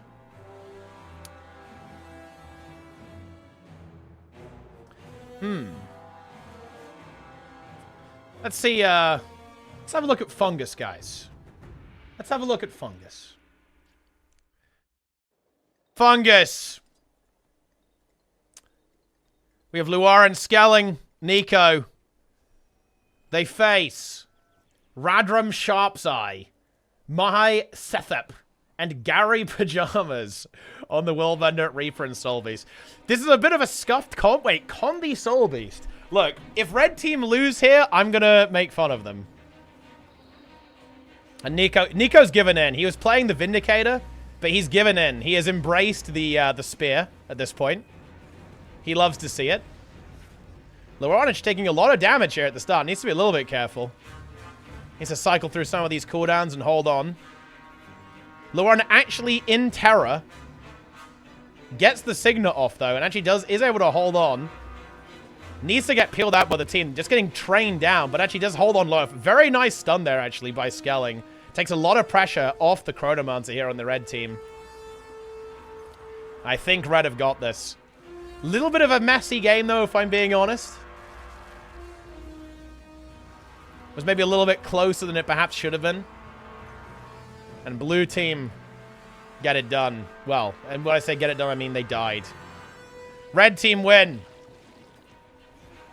Yeah, no, yeah, I could kind of hear Luaran there. That was kind of like the scream of terror, I think. I've heard that a couple of times when she's been playing ranked on stream. That was kind of happening here as well, I think. Watch Person of Interest. Wait, what the fuck is this? Wait, what game is that?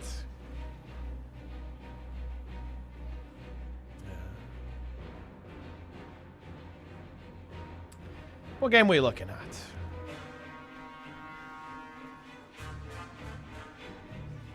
I have no idea what that game even is. Fungus wins. Wait, the Ranger actually gets the... Wait, was this BM from Skelling? I thought that was actually BM. They just let this guy self-res just to kill him again. I also like how Skelling is getting punished because he's actually losing the 1v1 really hard now. He actually BMs? Guys, he BMs and then gets farmed. What do you guys think about that? That's actually crazy. That's crazy, guys. Is he... Wait, are they doing it again? What? Wait, he's not going to fall for it. He's not falling for it, guys. This is actually unreal. This is crazy. Look at this. Wait, he is doing it again. What? What? They actually deserve to lose. They should actually throw this game as punishment for this behavior. Now Skelling's going in again. Tries to land the stun. The Condi cleanse from the bear stance is actually pretty good, though. Skelling attempting this 1v1. Lands the CC. Ooh, that's a good bleed. And these marks are going to hurt. He gets it. And this time, they do kill him. Nico did help a little bit there. It wasn't really a clean 1v1. Wait, why are they doing it? They're going to let the gas kill him? Oh, bro. What? Wait, he's self-resing again. This guy is actually a Giga Chad. I respect it. Like, he's all in, right? Like, he's here to win. He's here to win the game. Look at this, guys. It's really interesting. Because he's resing, he's not bleeding out. So he actually was holding. He was never going to die there. Like, the gas was going to get him. But there it is. The gas comes in, and that is the end of the game. Yeah. Wow. That is an actual expose. My own guild getting exposed. Fungus. Dude, wait. Oh, look at this bunker spot from the Guardians. They're still trying it, guys. They're still playing with this cook. Can the red team actually get up here? Can they make it up? Oh my god, a lot of damage from that Willbender, but they actually get pushed out. The sustain from the Dragon Hunters is huge. Is it going to be enough, though? Garkos trying to find a way to get in. He's getting speared, though. Look at all that birding, actually really painful. Like those tethers landing, dealing very heavy damage. And the Guardians are kind of making this work right now. I think they feel confident enough to actually get a bit aggressive. Oh, but they get punished for that very hard. There's the kill. Yeah, this is the issue with this strat, right? Like, it's almost like a little bit too defensive. It's a very cool bit of technology, but they just don't have any kill potential. They aren't able to actually get anything done.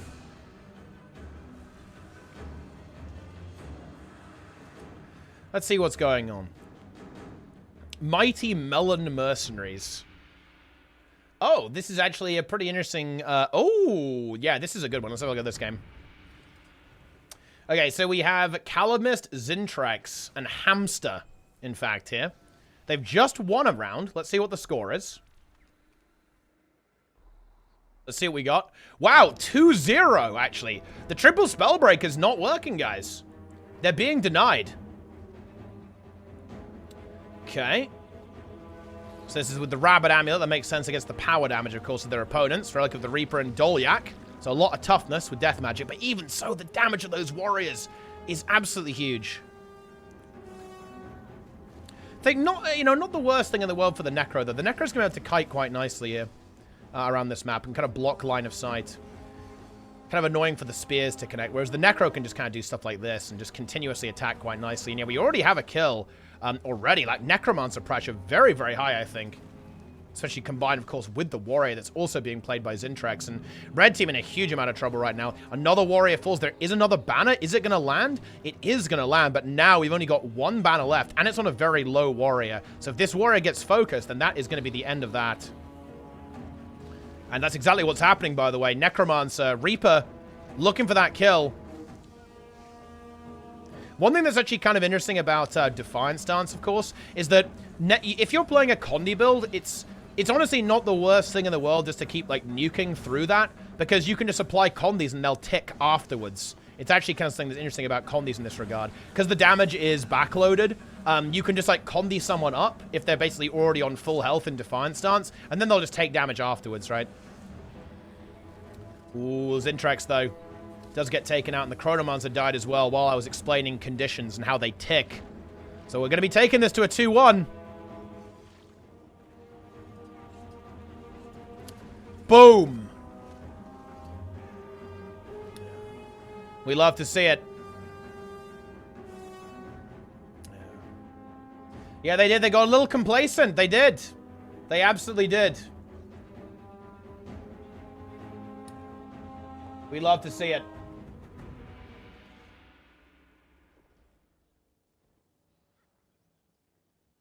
Let's get in there. Alrighty. Yeah, we're in Swiss, guys. We're in Swiss right now.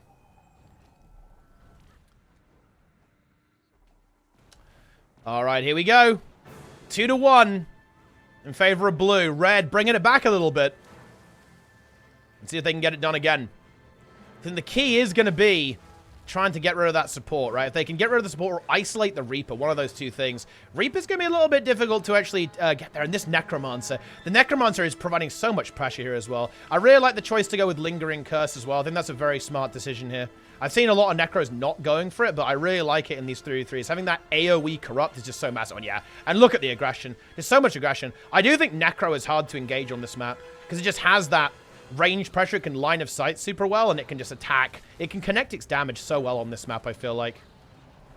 And yeah, blue team just like very decisively win there, actually. Like these warriors. And I actually do think a lack of a support is hurting these. I know it's like a meme to run triple Spellbreaker, but I actually don't think triple Spellbreaker is the way. Like you can really see the value of the support being played by, say, the, you know, Misha on Chronomancer, by the Vindicator being played by Azaz, for example.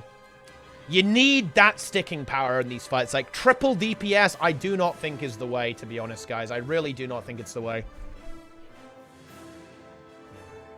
I think we're on to the... Are we on to the next round now, or what? Oh, wait, this game is still going. Oh, hang on.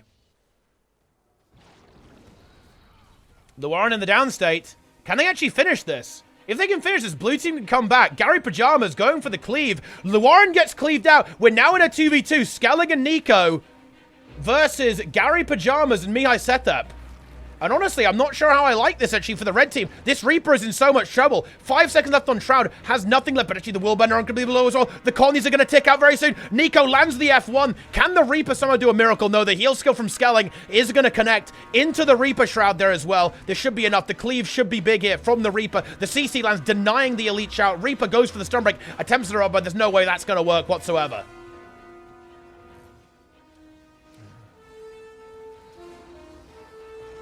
And there you have it.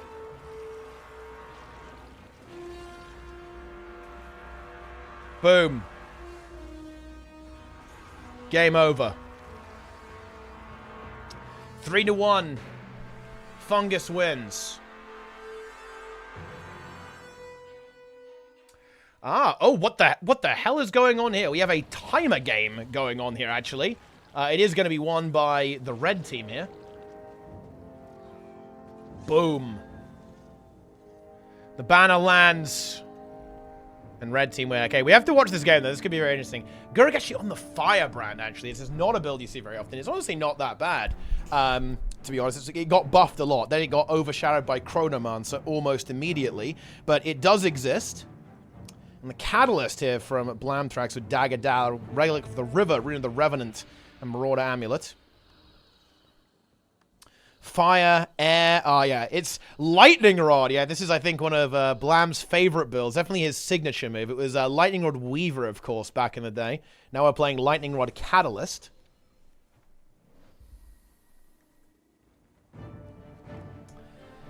Okay, here we go. Let's get down to business. Can blue team get back into this? Interesting setup here from Terraz as well, actually. Some kind of, like, hybrid Chronomancer build here by the looks of this, actually. Demolisher, Amulet, Rune of the Doliac. With Spear. Of course, the shield being used. Gravity Well, there. Some of the Healing Wells traits being used as well, though. Interesting setup. And let's see if red team can close this one out. Can they make it happen? Chrono already getting heavily pressured. Support from the Firebrand is good, though, actually. You can see the healing output is quite nice. The page tracker is just not working whatsoever on the spectator UI. Love to see that. Do like the support positioning, actually, by Guragashi. Needs to be careful, though. Blam getting pulled in. Oh, massive pull, I believe, from the Revenant. Yeah, that was a huge Abyssal Blot connecting with the Abyssal Rays. The revive comes through, but that is such a heavy blow there. The pressure is massive right now onto the blue team. The resustain has been solid, though. Let's see if they can actually restabilize and turn this around onto their opponents. Red team health bar is looking pretty good. Some heavy CC landing here on the Herald. Facet of Light also activating. Nearly ready to go there. Blue team trying to find some way back into this game. Blue still, I think, a little bit on the back foot. Nice blink away there. I like this defensive positioning there, but we need to see a heal skill being used. Yeah, there's the heal, but oh, is it going to be enough there? Gets the double heal off using Continuum Shift and saves a bit of HP as well by snapping backwards in time, so that's pretty damn good. Terra's trying to back off here as well, but it seems difficult for the blue team to connect any aggression onto this team. It's very hard. A lot of AoE coming through from the red team, right? So any trade is difficult. It's very easy for the red team to be very efficient with how they trade their HP and trade their abilities off, because they have a lot of that support, but also loads of that AoE consistent condition damage pressure coming out from this Herald. Let's see if it's going to be enough, though. They haven't been able to kill the Chrono. There is that. The Chrono is still alive, and we have Well of Eternity still available. So Blue, they're not done yet, and they want to go for this support Vindy Bow. Looks this. The Gravity Well was enabled. Didn't really get anything connected, though, just yet. And the Mesmer Spear damage also looking pretty damn good. Recharging the Mantra there. Ooh, looks like we're going for a combo here. There's the Shield 5 into the Immobilize. Is there the burst follow-up there from Blamprax? Not quite yet. But red team getting very, very low. Is there a stun break available? Oh, the Glint heal comes through onto Yuki. And they are back to full health. That was a very nice burst setup. But that Glint heal, it can turn the tide just like that, and it absolutely does. Guragashi looking okay on cooldowns, though. Renewed Focus is still available. That can be used if necessary. Looks like a lot of focus going on to that Firebrand. It's going to have to pop Renewed Focus. Now, Firebrand does have a bit of a tricky situation getting back up to full health. It does have some long cast time abilities that it needs to cycle to get back to full HP. Oh, and the timer comes through as well. This is really not a good timing whatsoever, as this Firebrand is so unbelievably low already. But actually, so is the support from the red team. This is a very, very close match. Looks like both of them might end up going downstate here. There's the banner coming through. I think it actually missed or something. The stomp from Terra, it actually lands! A massive stomp from the blue Chrono Monster, and now they're in a 3v2, but they've got to try and get the pressure here. The red team is still relatively healthy, the Spellbreaker and the Herald. Is there a Glint heal available? I do not believe that there is, at least not right now. Can Terra bring this home? Has already used the distortion, it's already been used. Guragashi in the downstate. Oh no! No! I don't believe it! Ah, Terra falls off the edge. That is not how you want to end that match. Ah! Yeah. I mean, that's unfortunate. That was honestly a pretty sick attack. That was a sick ending of that game.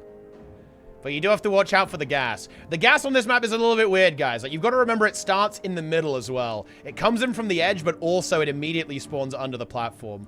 So, you do not want to fall off the edge. It will get you. Okay. We have now made it through to the elimination rounds. It is going to be the French versus Fat Boys Inc.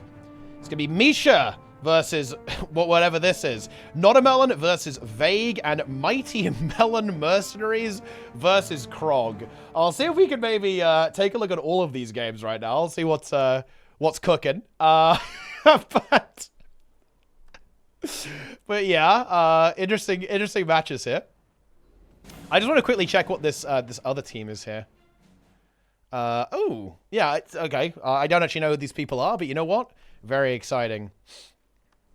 I think the games to look at are probably going to be these two in the middle. Let's take a look at this one. Okay, we're in. So we have this Conditioned Herald. Oh, this Necromancer is really putting in work, to be honest. So much aggression. We saw that in the last game with this player. So much damage. And a very aggressive playstyle from Blue immediately secures this kill onto the Herald, and then onto the Vindicator, and then also onto the Spellbreaker. So wow, quick fire game, 40 seconds. And that is just the end of that. Huge DPS, Curses, Death Magic, and Reaper. Again, Lingering Curse. Look at the condition damage, guys. 1,700 condition damage, and that is actually, it will be higher than that too in the actual match, because of course Deadly Strength is going to give you another 300 condition damage when you have full Carapace, which is basically all the time, by the way. Whenever you apply a condition because of Corruptor's Fervor, you're going to get stacks of this. So you're going to go up to, you know, like 2,500 toughness and like a good 2,000 condition damage as well. So some serious damage output if it actually connects. Let's see if Red Team can adapt to this and see if they can handle the relentless assault, the ruthless aggression of the blue team here. Okay, so here we go. And I like this, actually. Red team is clearly adapted. They're playing this a bit more passively, right? Yeah, and they want this Necro. They want to shut this Necro down. So red team, they know what they need to do here. And let's see if they can actually do it. Because the thing about Necro is if you are able to get it pressured, then it will have a hard time actually doing damage to you, obviously, right? Because Necro is one of those classes that does have a little bit of difficulty getting its HP back after it's lost it. So it becomes very, very risky and difficult to actually connect your damage if you do end up pressured early on in this match. However, the support from blue team is also good, and some good kiting here from the blue Necromancer. And in fact, the Herald is now in a huge world of pain on the red team here. No glint heal. The support from the Vindicator is coming through, but it's not going to be enough, actually. And once again, we see an immediate kill. Warrior landing the stomp with the banner, getting that done. And I think it's only a matter of time now, unfortunately, of course, for the red team. They're going to maybe try and play it out, but I don't think there's really much they can do here. I don't think they'll even be able to survive to the timer, let alone actually win the timer game. As the damage, of course, in the 3v2 will simply be a little bit too much. Yeah, red team just playing it out. Maybe almost giving themselves a little bit of time to think, right? Because they, you know, this is elimination, so like they don't want to rush, right? Like, you know, they're in a bit of difficulty here. They're about to be down 0-2. So they might just be playing this just to kind of have a bit of a discussion amongst themselves as the team and just figure out what their approach is going to be. Because they need to deal with this Necromancer. But the problem is they went for the Necro, but that kind of unchained the Warrior. And the Warrior, of course, is no slouch when it comes to damage output. This is Zintrex utilizing the Spear and the Dagger Warhorn, actually. Yeah, this is a little bit more of almost like a support-oriented build as well, having that Warhorn offhand and the Banner of Defense and Tactics. So you've got the Stun Break, the Stability, the Resistance, and the Super Speed, but also the Barrier being applied there from the Banner of Defense as well. And Warhorn for additional barrier, condition cleanses, and so on. Kind of there to almost like to help the Necro, I feel like, right? Like having these banners is almost like enabling the Necromancer a bit more, right? Like allowing them to get value out of this, out of the Reaper. So the Reaper has an easier time surviving with that, like a little bit of extra support coming through from the Warrior, in addition to the Chronomancer, of course. All right, then. Let's see what we've got. Let's see if red team can find a way to beat this.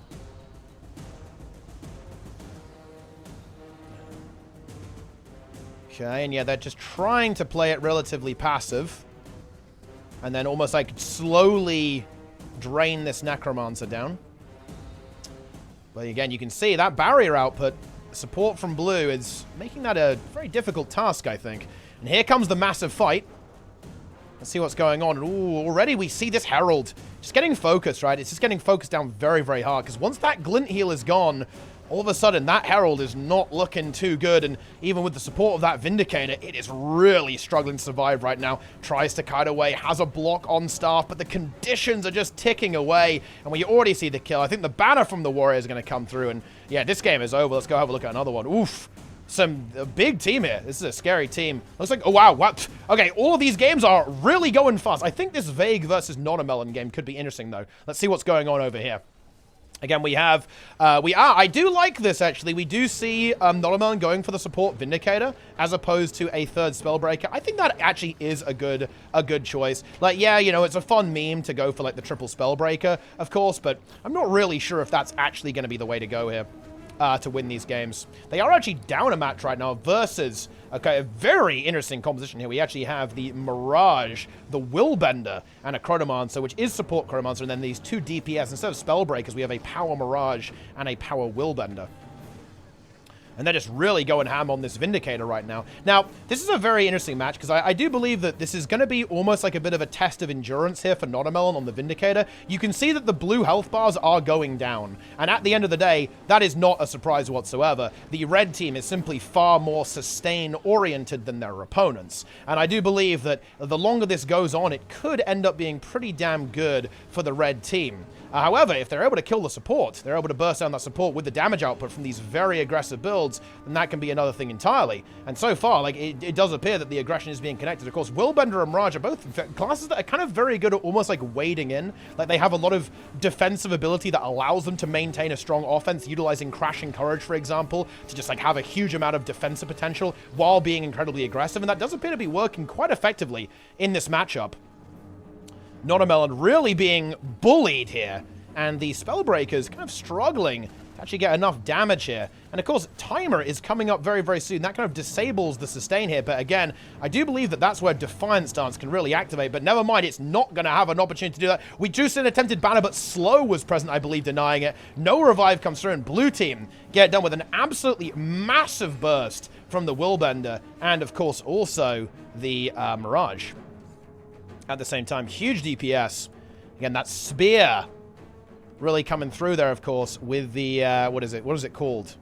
So we can find it. It's a lot of damage, actually, guys. Fractured Glass. Pierce targets in front of you in a flurry of blows, leaving them vulnerable. Cone! That's right, guys. The spear attack, ambush attack, is a conal ability. Enjoy that. Alrighty then, here we go.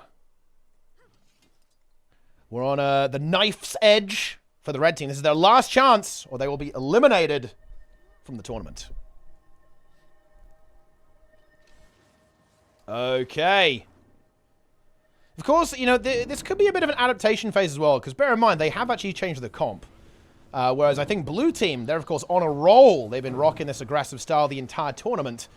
And that might be just like the adaptation phase. And it might be a little bit too late, right? Like adapting this late into the tournament is not going to be easy for the red team whatsoever. Because of course, this is basically the same team composition that the French team is running that proved to be incredibly effective. And here we go. Let's see how this is going to go here. Oh, and already, wow, okay, never mind. This is how it's going to go, apparently. The Red Warrior gets taken out, does get bannered. But we need to see some counter pressure here. Like, we really do. Like, there's not enough damage connecting onto the opponents. Like, is this, like, because of the staff being played here, as opposed to more aggressive weapons like we've seen in, like, a couple of other builds? But yeah, just to be that there's no real answer to the damage. But that res did kind of turn things a little bit, though. Oh, that's a big pull in stealth, actually. Oh, they weren't able to quite see where that Chronomancer was to follow up on that. Oh, can they do it, though? Goes for the heal, does get it. Oh, Chronomancer holding on just barely. Has Distort up in a couple of seconds, then into the Signet of Illusions reset. So Chronomancer actually, I think, is feeling pretty okay right now. Has the second Distort coming up in a moment. So survives that interaction quite handily, I believe. Meanwhile, the Warriors, they're going to have to just find their target, right? They've got to see what they want. They can get some damage done here. It looks like they want to get the enemy support. They want to get that Chronomancer dealt with. There's some very good kiting, actually, by the blue Chrono. Lots of little terrain things that are line of sighting these Warriors, shutting down that damage. And of course, like, the blue team almost cares a little bit less about line of sight because they can simply teleport onto their opponents very effectively. A lot of melee cleaving attacks with those spears. You can actually block them by standing in front of things. Ooh, and Red Warrior doesn't want to use the stun break, gets healed up there. Maybe the abilities are actually on cooldown. The UI is a bit buggy. I actually don't know if they were just deliberately not using their abilities. Wait, what is the Red Warrior doing? What is this? Wait, is this me lagging or is the Warrior lagging? I actually have no idea what's going on right now. But anyway, something is happening. Notamelon and the Spectator, now seemingly alone. The other warrior has given up, has given into despair, and has now disconnected. Well, I mean, I'm not gonna lie, that is a little bit anticlimactic, isn't it? Because now, and the red team, they're pretty done for here. That's gonna basically be the end of that. Unlucky. This was an intense match, and it has now been defused by a catastrophic attack of DDoS connecting onto the red warrior. And well, I mean, unlucky. That's just unfortunate, isn't it? Looks like Red gonna try and play it out. Maybe try and do a miracle in the timer. I mean, like, honestly, there's something else they can do at this stage. I believe if this player reconnects, then they will actually appear dead. So they're not coming back no matter what. Timer in 10 seconds. They're gonna have to try to do a miracle, but I don't really see that being particularly possible. I believe we still have, yeah, we have renewed focus. We actually don't have the Distort, but we do have a Signet of Illusions. that can absolutely be used. Oh, a massive burst does come through. Wait, surely we don't see a miracle here. There's no way. I don't see this Vindicator surviving, to be honest. We do actually have a kill now being connected. There's the banner stomp, but then there's the Defiance stance as well. I'm not sure if I actually like that stomp. I feel like we should have used that stomp to actually rally the team, no? Because now yeah, this is going to happen now. I kind of feel that that banner was maybe not the way to go. I think they could have won this 2v3. Because the issue was that obviously Notamelon was going to go down there. But I think we needed to assume that Notamelon was going to go down, then get the kill to rally Notamelon back to 50%. I don't know. Maybe. Banner rally as a heal and doesn't work. That's not what I'm saying. Using it to stomp there was no good.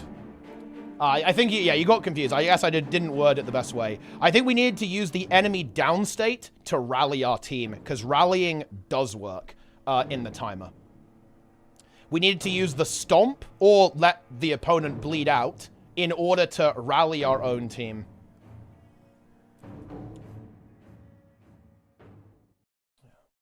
That was definitely closer than it should have been, though. All right, here we go. Ooh, we actually have this match already underway, actually. And we have the French versus the red team. And so far, it does look like the Necromancer has finally met its match against the ultimate French theorycraft. All right, then. And that's going to be a 2-0, so it looks like we're probably looking, it looks like it's very likely to be this rematch, guys. This French team versus rank 55 Dragons in the grand finale. Let's see if red team can maybe cook something up. See if they can find a way to win this. Or if the double Spellbreaker will reign supreme. It looks like we are going to be looking at a quadruple Spellbreaker grand finals, guys, for the triumphant trio tournament. Very exciting. I love to see it.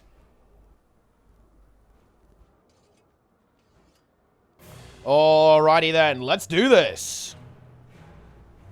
So here on the blue team, we're just pushing in, and I'm curious what the game plan is here. What is the game plan here for red? I think that's the big thing. I do think that they need to be almost on the aggression. I don't think they can really allow any rest or recovery for their opponents. Like, if this game goes long, I'm not sure if it's good for red here. Like, this Necromancer is just going to get bullied. I think they have to get their opponents on the back foot early and keep it that way. They need to have the momentum with them. And you can see that the blue team is aware of this, right? They're really trying to deny this Necromancer from being able to free cast. And look at this. Compare this to the previous game, guys. Look at the Necromancer's HP. Look at how many abilities they're actually able to cast and connect. They can't do anything. That was a very funny pull, actually. Spectral into the immediate tether coming through. But this is already a dead Necro, right? This is a dead Necromancer, almost certainly. Support is good from the Chrono, but it's not good enough. And I think are we going to see a banner? We're not. We're just going to see a sort of regular stomp. Actually, double Rampage, in fact. So no banners available for our blue team here. And yeah, just the Reaper can't do anything. The Reaper's just getting shut down completely by the blue team here. And that is the end of that. Oh, it looks like Zintrex was attempting to banner res that, but was not able to connect it, unfortunately. And at this stage, it's kind of a formality. Red team is essentially all but dead. Well, I mean, they're extremely dead, actually. And we're going to be seeing the French go to the finals with a double Spellbreaker. And, of course, the support Vindicator. So, look, all we're going to find out now, guys, is support Vindicator the way, or is it going to be the support Chronomancer from 55? Although, you know, having said that, you know, maybe Vague is able to shut down rank 55.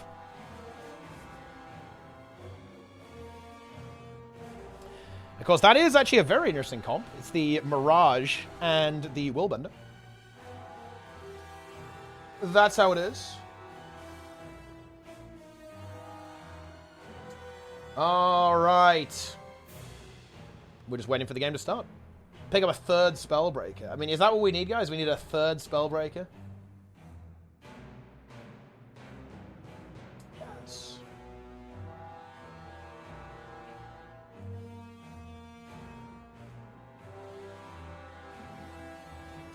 It's time.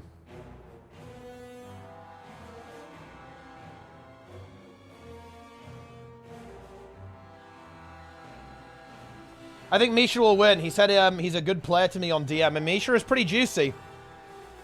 And here we go, Hall of the Mists. Let's see how this one's going to go. Now, we have seen this composition work very well against similar setups, actually, but it's a very different situation when you're playing against rank 55, guys. Let's be honest here. Relic of the Daredevil being used there as well, so you get an evade, and you get an immediate critical strike, and that's unbelievably lethal on this spear, like landing that Harriers toss with a guaranteed spear. It is a guaranteed crit. It's pretty spicy, guys. It absolutely is.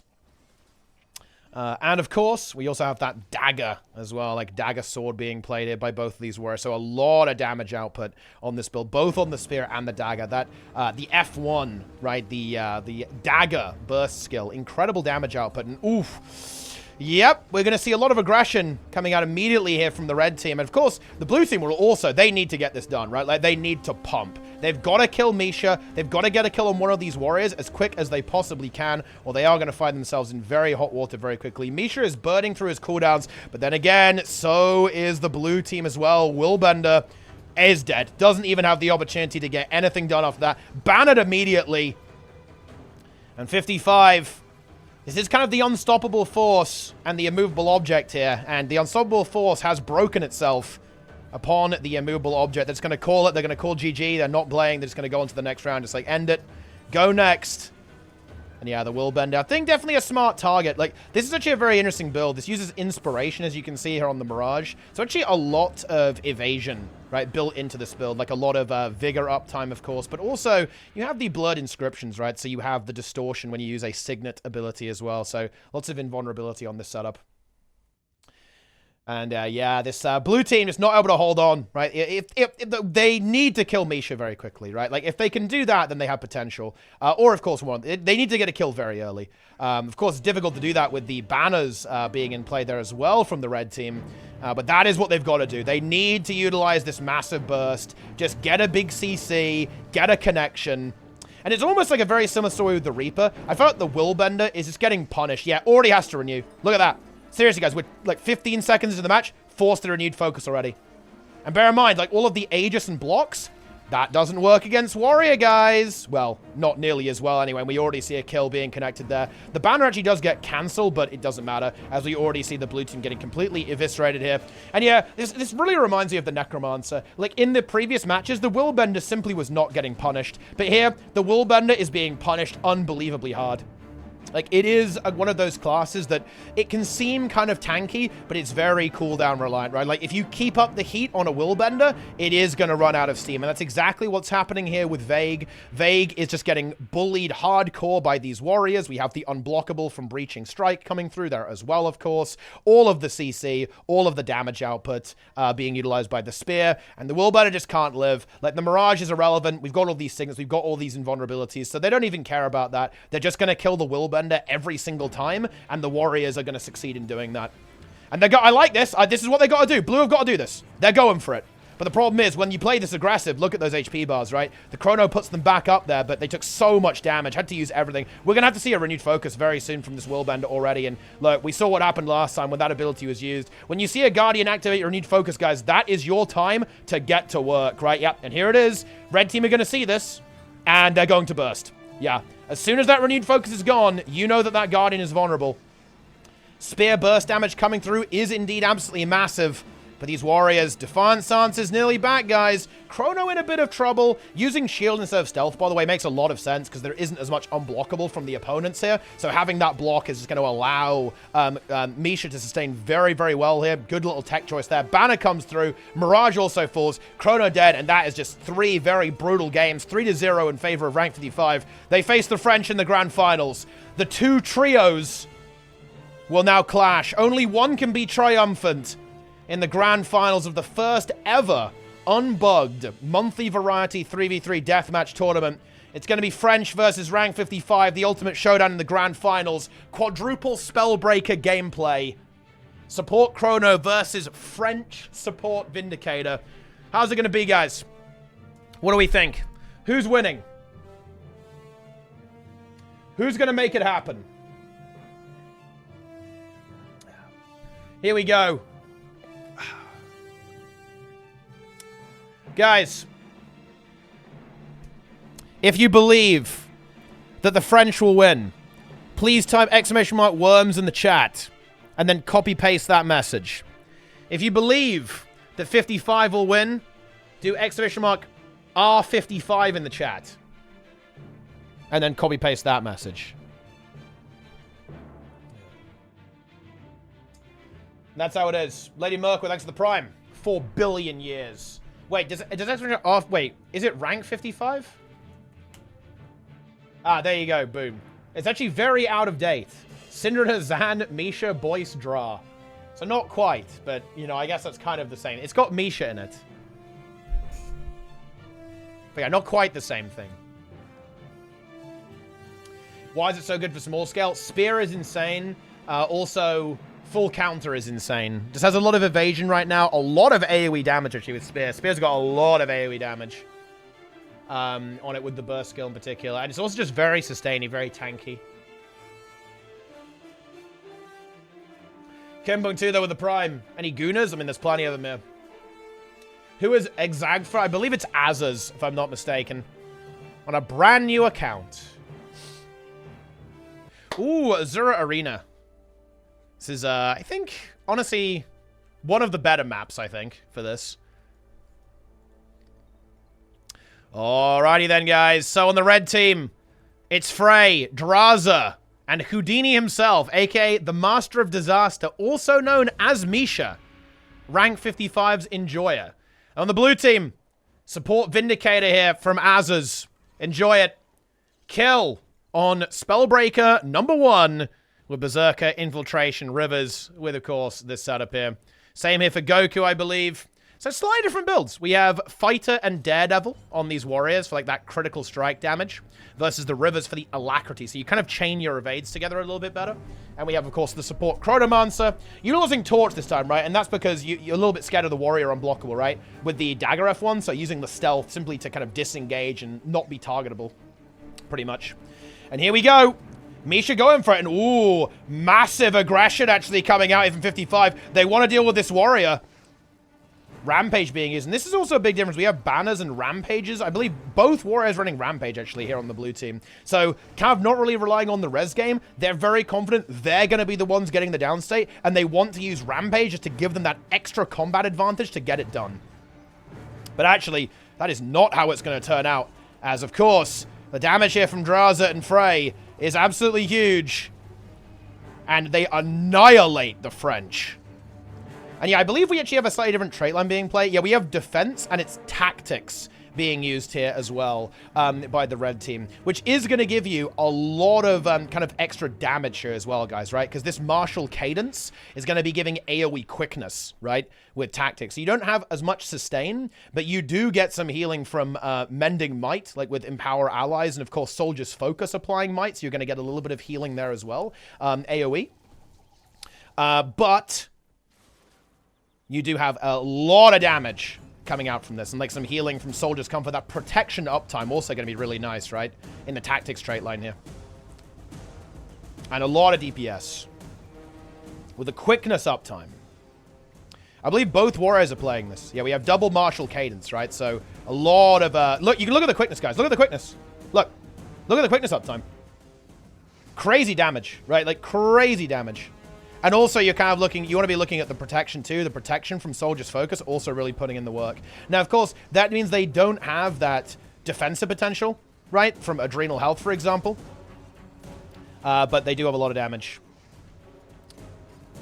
And yeah, once again, it does appear that the attackers, the aggressors, are looking good in this matchup here. The French are going to need to find some way to kind of blunt the push of their opponents and then turn around. We've seen them do that, though. We saw them do that in Swiss, but it does appear that 55, they've almost leveled up since then. They have refined this playstyle that they've been playing throughout the tournament with the double warrior. Slightly different to their opponents. Guys, build diversity! They're playing 2 different types of spear warrior!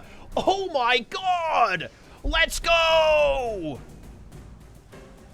And Frey is going to be targeted here. He's just going to play a little bit defensively, waiting for his cooldowns to come back. Has that full counter. And all of a sudden, Kill is in trouble. Can he get his Defiance? Oh, it got interrupted. A beautiful interrupt there. I believe probably a Dagger 3 or something like that, maybe, from a Dagger 3, maybe, from one of the Warriors on the red team, interrupting the Defiance Dance. He knew it was coming. They knew that Defiance Dance was coming, guys, because he saw that HP was so very low. Lands the interrupt and ends it. And this is brutal. This is brutal, guys. This is really brutal. Wow, wow, wow, wow, wow.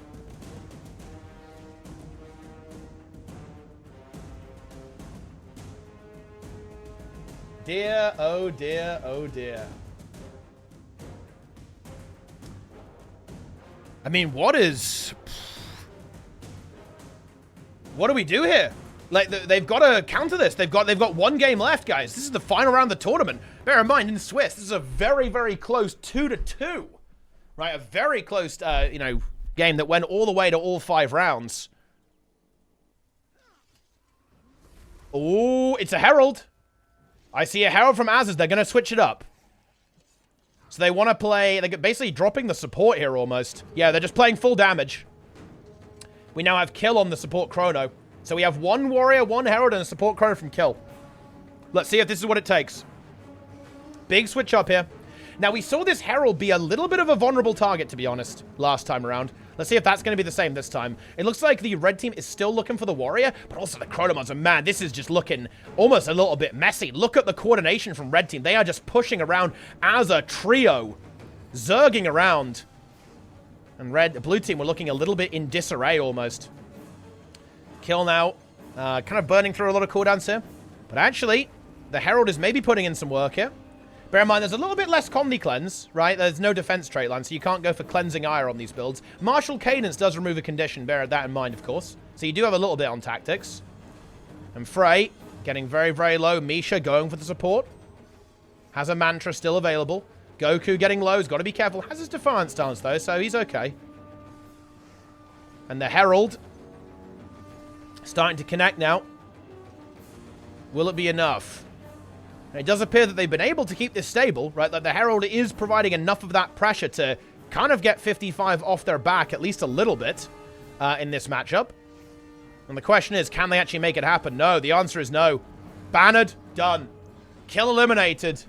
And that's the end. Goku and Azaz, they tried to come up with the technology, the theory craft, but it absolutely was not enough. The Master of Disaster, Draza and Frey, dominate it 3-0 in a very quick and I guess slightly anticlimactic finals. They are the triumphant trios here on EU. Demolition from the Spellbreakers. They had the Theorycraft, they had the builds. Relic of that Daredevil. Quickness uptime. Tactics, discipline, Spellbreaker. Utter domination from the Warriors. They free farm at 3-0. There it is. Leonid Draz is ready to pump. And gets it done. Warrior wins. Yeah, we could maybe use a couple of nerfs there, guys.